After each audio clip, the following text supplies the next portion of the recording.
ఈరోజు హరిహరన్ ఫౌండేషన్ ఆధ్వర్యంలో మా గురుగారి ఆర్థిక సహాయంతో 12,000 రూపాయలతో ఇక్కడ ఉన్న అభిసాయి దత్త పిల్లలకు 31 మందికి డ్రెస్సులు ఇప్పించడం జరిగింది.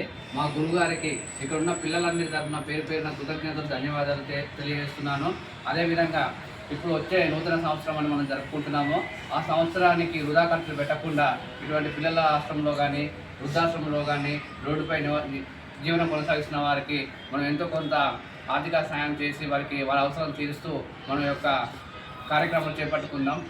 ఎందుకంటే ఈ నూతన సంవత్సరం సందర్భంగా ఎన్నో అది మన పండుగ కాదు, మన ఇయర్ కాదు కాబట్టి మనం ఉగాది మన నూతన సంవత్సరం కాబట్టి అక్కడ ఎంజాయ్ చేద్దాం, అక్కడ సెలబ్రేషన్ చేసుకుందాం.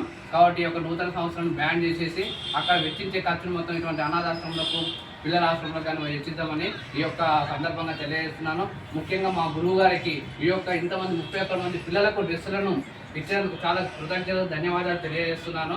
జై శ్రీరామ్, జై శ్రీరామ్. అదేవిధంగా ఇక్కడికి వచ్చిన పెద్దలు చిలకనగర్ నుంచి మా పెద్దలు సురేష్ గారు, శ్రీనివాస్ గారికి కూడా ప్రత్యేక కృతజ్ఞతలు ధన్యవాదాలు తెలియజేస్తున్నాను. వాళ్ళందరికీ ఇక్కడికి వచ్చి డ్రెస్సులు డిస్ట్రిబ్యూషన్ చేసినందుకు జై శ్రీరామ్, జై శ్రీరామ్.